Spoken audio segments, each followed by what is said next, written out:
Paz do Senhor, queridos. Graças a Deus, estamos mais uma vez em nosso podcast Cristianismo Inteligente. Nós queremos agradecer a Deus por este projeto que estamos realizando, sempre trazendo pessoas que enriquecem o reino de Deus, né? Que são usadas por Deus para enriquecimento da sua obra.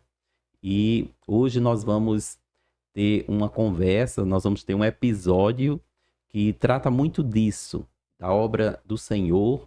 Você que tem interesse nessa temática, então fique conosco, assista todo o episódio, compartilhe, né?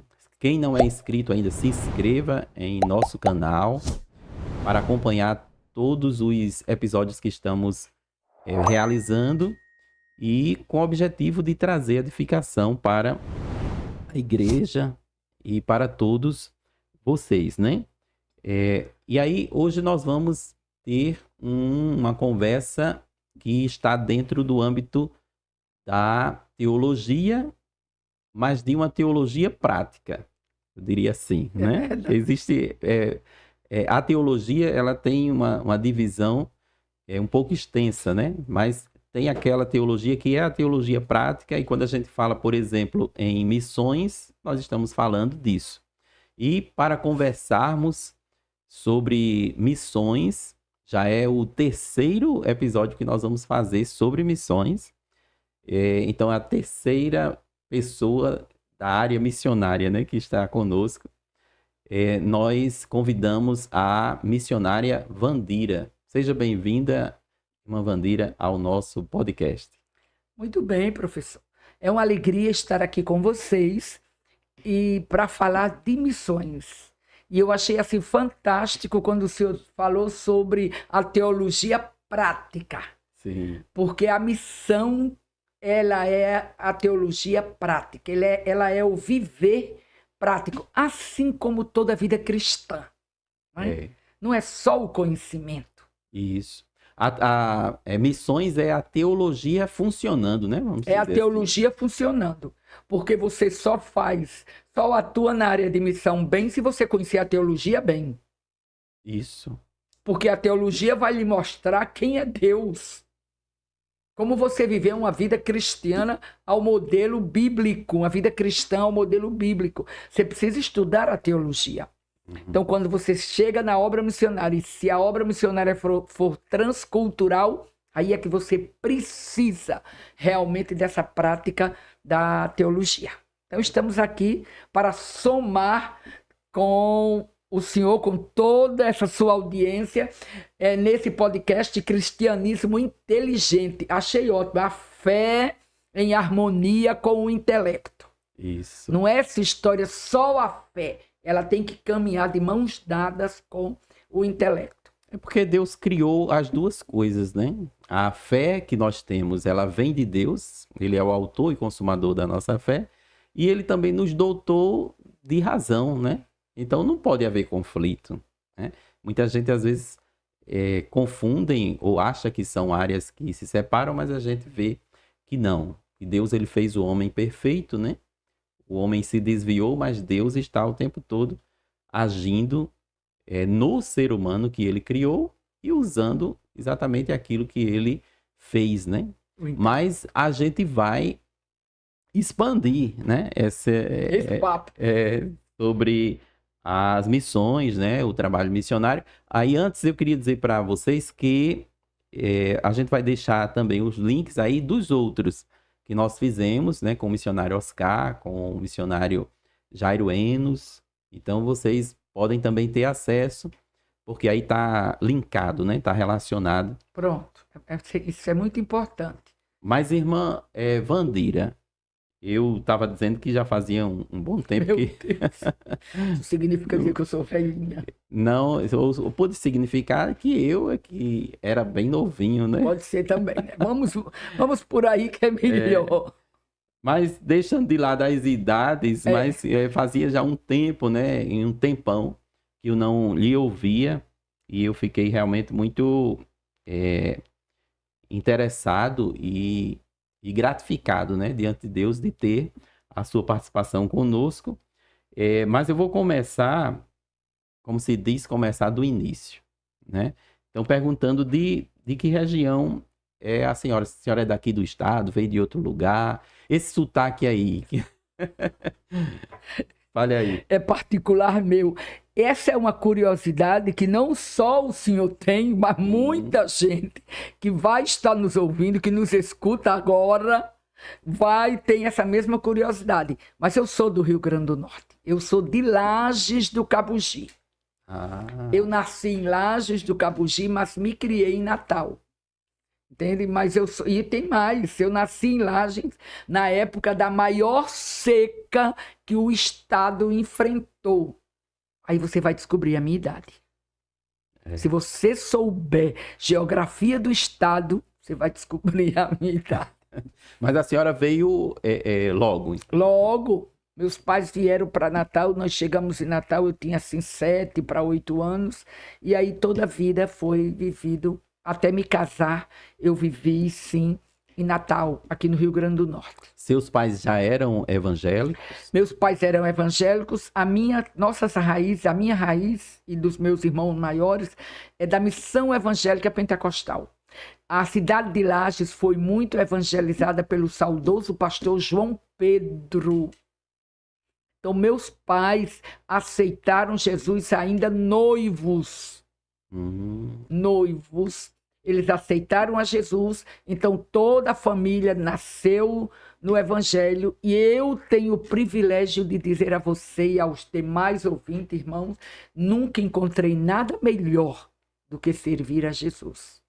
Maravilha. Foi. E hoje é a razão do meu viver, ter optado por ter Jesus como prioridade na minha vida.